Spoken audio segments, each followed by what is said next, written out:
Dear students, अब हम पढ़ेंगे कैपेसिटेंस ऑफ अ कंडक्टर कि कोई जो कंडक्टर है वो कितना चार्ज स्टोर कर सकता है। इससे पहले हमने पढ़ा था कि किसी भी कंडक्टर के ऊपर चार्ज रखने की एक लिमिट आती है। जब उसकी वजह से पोटेंशियल ब्रेकडाउन वोल्टेज के बराबर हो जाता है तो उससे चार्ज वीक होना शुरू हो जाता है। तो जो लेवल ऑफ द चार्जिंग है that will be determined by the breakdown voltage. इसमें जो हमारा कैपेसिटेंस वाली टर्म है ये कैपेसिटी से कुछ एक डिफरेंट टर्म है और इसको हम यूज एज कैपेसिटी ही करते हैं। तो हम इसमें एक चीज को समझने के लिए बात करें कि मान लीजिए कि हमारे पास एक बॉक्स रखा हुआ है और इस बॉक्स के अंदर हमारे पास कुछ कंटेनर्स रखे हुए हैं और इन कंटेनर्स की खास बात क्या है कि इनके डायमेंशंस अलग अलग हैं, लेकिन सबकी हाइट क्या है, सेम है। ठीक है। और दर हकीकत में ये एक ब्लैक कलर के पेपर से रैप्ड है और मुझे इसमें कुछ अंदर अभी दिखता नहीं है, लेकिन मैंने यहाँ ऊपर एक अरेंजमेंट किया हुआ है। यहाँ पर मैंने कुछ फनल्स लगाई हुई हैं और इन फनल्स से इनके अंदर मैं लिक्विड पोर इन कर सकता हूँ।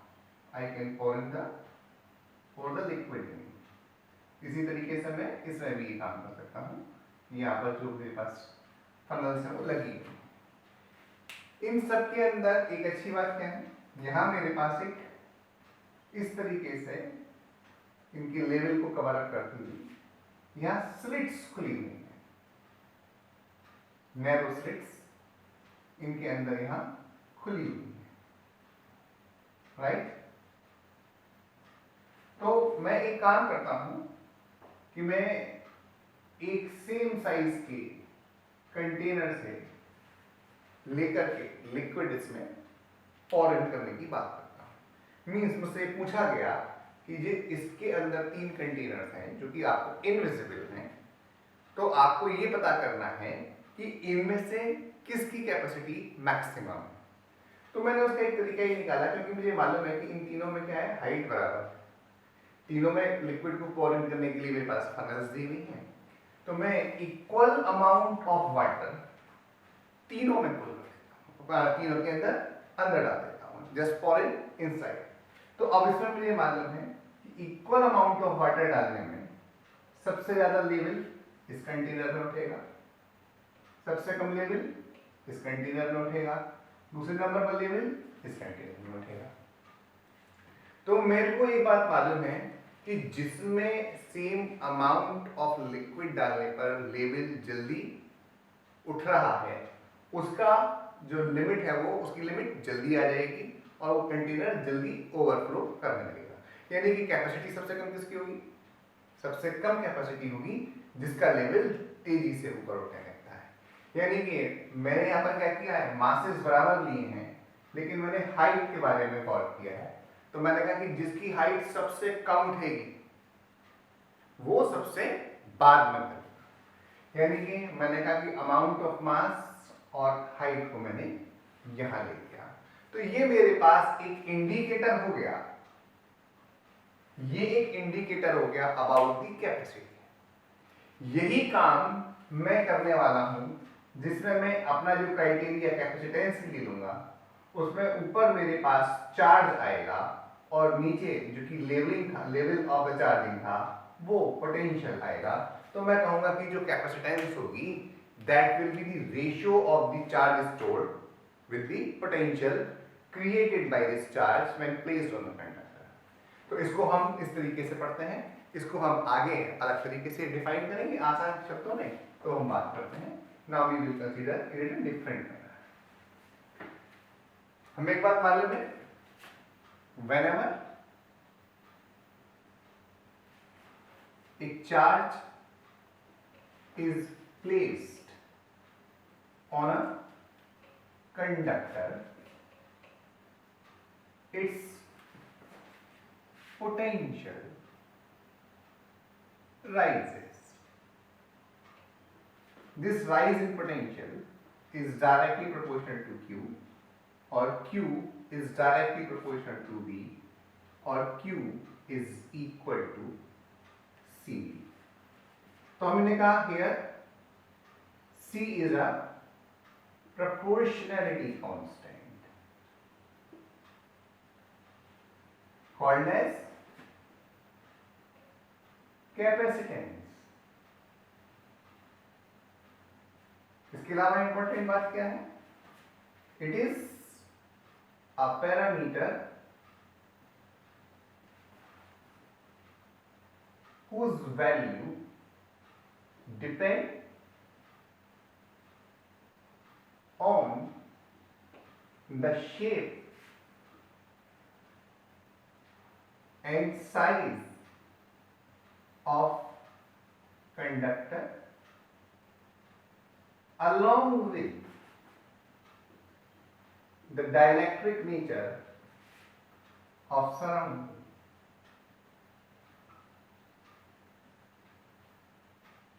क्या मैं इसको कहूं नेचर ऑफ सराउंडिंग।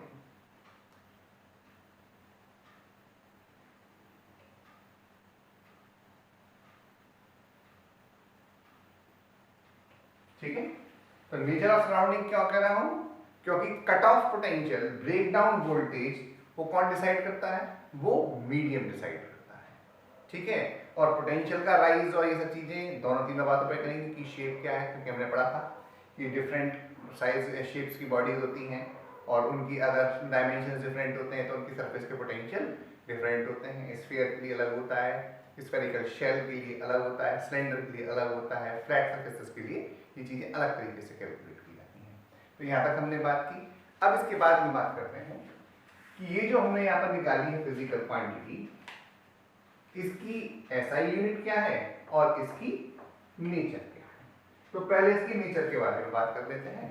तो आपने कहा C is actually obtained by Q upon V। तो Q भी स्केलर क्वांटिटी है और V भी स्केलर क्वांटिटी है, इसलिए C भी कैसी है?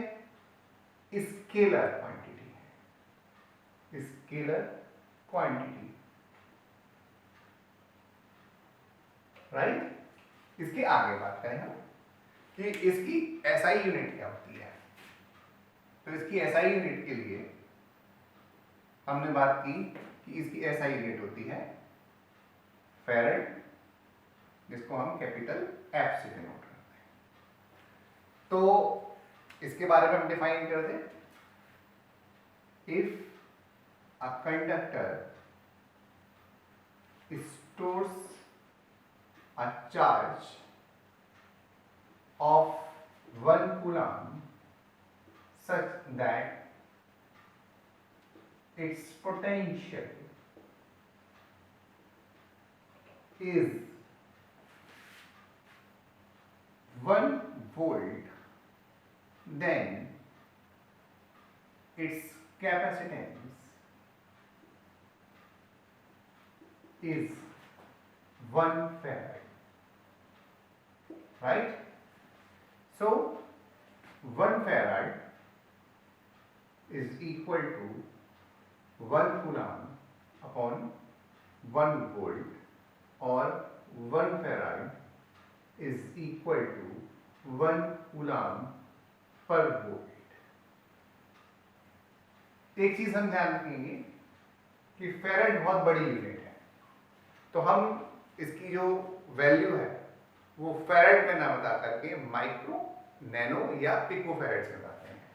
तो जनरली जो हम बताएंगे अपने क्वेश्चंस में वो माइक्रो फेराड होगी, लेकिन नैनो फेराड भी चलेंगी और पिको फेराड भी चलेंगी। तो everybody knows 10 to the power -6, 10 to the power -9 and 10 to the power -12, right. अब हम आते हैं इसके डायमेंशनल फॉर्मूला। तो क्या होता है डायमेंशनल फॉर्मूला? तो हमने कहा कि अगर हम बात करें तो जो C है, this is nothing but Q upon V है, और अगर मैं बात कहूं तो ये जो Q है इसके नीचे जो पोटेंशियल है ये जूल पर कूलाम होता है, और यहाँ इसकी यूनिट भी कूलाम की होती है। तो ये वैल्यू मेरे पास आ गई coulomb square upon joule, right. तो इसकी जो मुझे मालूम है पावर, ये क्या हो गई 80 की पावर 2 और नीचे आ गया ml2 t माइनस 2। तो इसकी पावर हो जाएगी m minus 1 l minus 2 t to the power 4 and 82। ये इसका डायमेंशनल फॉर्मूला हो जाएगा। अब इस बात को शो करने के लिए कि फेरेड जो हमने सेलेक्ट की है लार्ज यूनिट है, हम कुछ और बात करते हैं। हम यहाँ पर डिस्कस करेंगे पहले capacitance of a spherical conductor. तो हम मान लें कि हमारे पास कोई कंडक्टर है जो कि स्फेरिकल शेप में है, तो उसकी कैपेसिटेंस हम कहते हैं। मान लिया कि हमारे पास एक कैपेसिटर, एक कंडक्टर है, राइट, और ये इसकी रेडियस है और ये जो रखा हुआ है ये मीडियम फ्री स्पेस है। तो इन दैट केस हम बात करें capacitance of a spherical shell.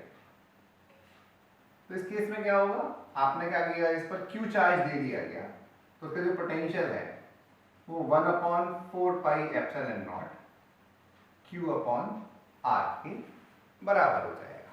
और अगर मैं कैपेसिटेंस के फॉर्मूले पर जाता हूं तो C = Q अपॉन V में आता है। तो आपने कहा this is Q and this is nothing but 1/4πε0 Q upon R। So C comes out to be 4πε0 into R। अगर ये मीडियम, इसकी कोई डाइलेक्ट्रिक स्ट्रेंथ होती और K होती, तो इसकी जो कैपेसिटेंस मुझे लेनी पड़ती वो लेनी पड़ती 4πε0 into R with K, dielectric constant. तो मैं ये कह सकता हूं कि अगर फ्री स्पेस वाली कैपेसिटेंस को मैं C0 कह दूं, तो जो किसी भी मीडियम में हो जाएगी वो K इंटू C0 के बराबर हो जाएगी। इसका मतलब जो कैपेसिटेंस होगी वो with the dielectric nature change हो जाएगी। मींस कि मिनिमम वैल्यू कहाँ मिलेगी, मिनिमम वैल्यू मिलेगी मुझे फ्री स्पेस में, और जैसे जैसे K की वैल्यू बढ़ती चली जाएगी सेम कंडक्टर की चार्ज होल्डिंग कैपेसिटी या मैं कहूँ कैपेसिटेंस बढ़ती चली जाएगी। तो मैं मुझसे पूछा जाए कि find the radius of a spherical conductor whose capacitance is 1 farad। तो अगर ये 1 farad में मान लूं, तो आपने कहा C बराबर क्या है 1F। तो आपसे पूछा क्या गया है R की वैल्यू क्या होगी, मीडियम हमने क्या माना है, मीडियम अभी भी हमने यहां पर फ्री स्पेस ही माना है। तो हमने कहा C = 4πε0 into R, hence R is equal to 1/4πε0 into C। तो इसकी वैल्यू कितनी आती है 9 into 10 to the power 9 और इसकी वैल्यू कितनी है 1। तो जो R की वैल्यू हो गई वो 9 into 10 to the power 9 और approximately 10 to the power 10 metre होगी। जबकि अर्थ की जो रेडियस है वो 6.4 into 10 to the power 6 है। तो जरा गौर कीजिएगा कि ये बहुत लार्ज वैल्यू है। मींस कि अगर 1 फैराड का स्फेरिकल कंडक्टर मुझसे कहा जाए तो उसको हम अर्थ पर नहीं रख सकते, पर उसके अंदर बहुत सारी अर्थ रख सकते हैं। इसलिए हम जो कैपेसिटेंसेस लेके चलते हैं वो किस में लेके चलते हैं, माइक्रो, पिको और नैनो फैराड्स में। ये बात यहाँ तक आपको क्लियर होगी। अब हम बात करते हैं potential energy of a charge conductor कि अगर हम किसी कंडक्टर को चार्ज करते हैं तो उसकी एनर्जी क्या हो जाती है, मींस उसको चार्ज करने में कितना वर्क करना पड़ता है। ठीक है, तो मैंने कहा कि मान लो कि मैं कोई इलेक्ट्रिकली न्यूट्रल कंडक्टर लेता हूं और उसके ऊपर चार्ज रखना शुरू कर देता हूं, तो उसकी वजह से आपने कहा एक इलेक्ट्रिक फील्ड बनेगा।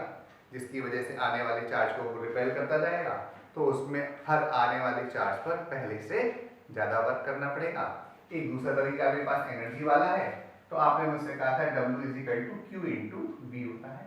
तो मान लीजिए मैं कहता हूँ कि किसी भी टाइम पर किसी कंडक्टर पर चार्ज Q है, कैपेसिटेंस उसकी C है और पोटेंशियल उसका V है।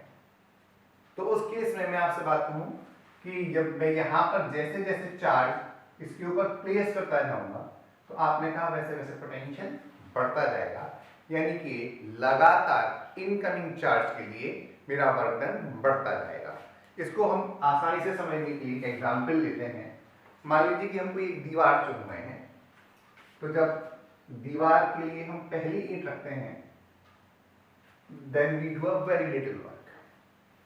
फिर हम इसके ऊपर एक दूसरी ईंट लगाते हैं,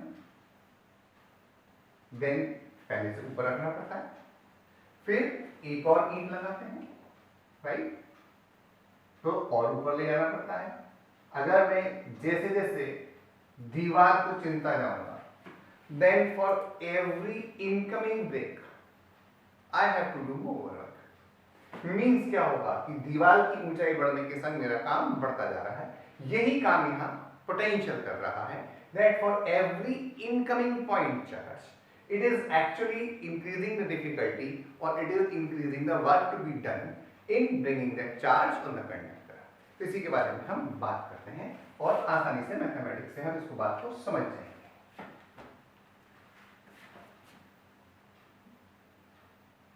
work done in charging a conductor or potential energy of a charged conductor।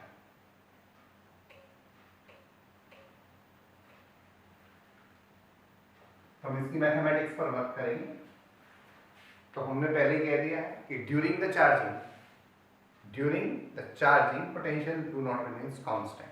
तो हमने यहीं से स्टार्ट किया, let a conductor of capacitance C holding a charge Q at potential V। ठीक है, then with increase in charge potential of conductor get increased, hence work done in bringing the equal amount of charges get increased। If we place a very small charge dq on conductor and its potential increases and becomes V plus dV, as dq is very small, so dV is also very small as compared to V।